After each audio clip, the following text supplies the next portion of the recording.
Assalamu alaikum, I'm Aisha and you're watching Samaa News. Here are today's headlines.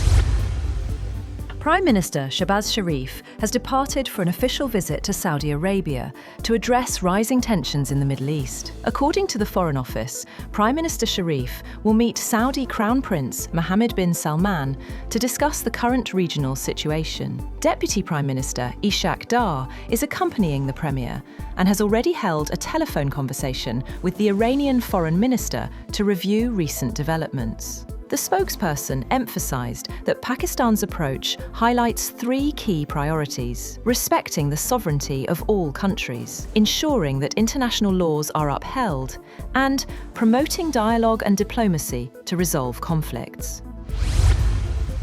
Pakistan and the International Monetary Fund have made considerable progress in talks on the latest reviews of the country's bailout programme, but have yet to reach a staff-level agreement. IMF Mission Chief Iva Petrova said in an end-of-mission statement that the IMF team and Pakistani authorities will continue discussions in the coming days, with a view to concluding the reviews. Talks assessed risks from the Middle East conflict and rising energy prices to Pakistan's economy, balance of payments, and external financing needs, as the country imports most of its fuel. The fund said programme implementation under the $7 billion extended fund facility has remained broadly aligned with authorities' commitments through end February 2026.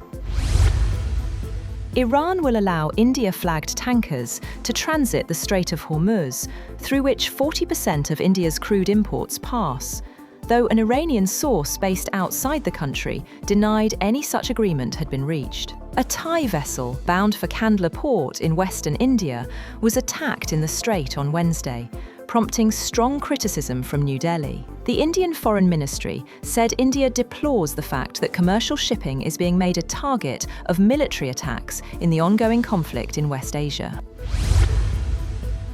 US intelligence indicates that Iran's leadership is still largely intact and is not at risk of collapse anytime soon, after nearly 2 weeks of relentless US and Israeli bombardment. A source said a multitude of intelligence reports provide consistent analysis that the regime is not in danger of collapse and retains control of the Iranian public. A senior Israeli official said Israeli officials in closed discussions also have acknowledged there is no certainty the war will lead to the clerical government's collapse. The sources stress that the situation on the ground is fluid and that the dynamics inside Iran could change.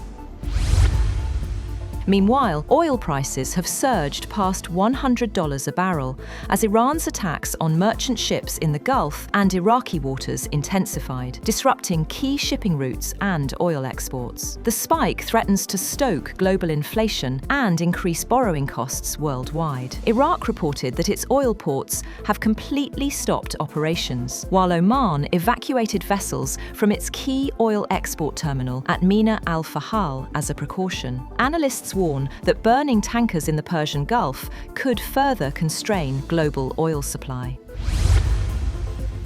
6 vessels, including 2 fuel tankers, have been attacked in Gulf waters and the Strait of Hormuz, marking a sharp escalation in the ongoing conflict between Iran and US-Israeli forces. The assaults, involving explosive-laden boats and projectiles, have disrupted shipping in the region. 2 tankers were struck in Iraqi waters while loading fuel. Iraqi officials reported that 1 crew member died in the attack, while 25 others were rescued. Both tankers were carrying fuel products for Iraqi clients, including Basra Gas Company and the State Organization for Marketing of Oil. A strike on an Iranian girls' school that killed scores of children may be the result of US use of outdated targeting data. Video surfaced that experts say appears to show a US Tomahawk missile striking the area. But exactly how the tragedy unfolded has remained unclear, and the Pentagon has declined comment, saying the investigation remains ongoing. A source said officials responsible for creating targeting packages appeared to have used out-of-date intelligence. A second source confirmed that out-of-date intelligence appears to have been used. That's all for now. For more updates, visit www.samaa.tv. Thank you for watching Samaa News.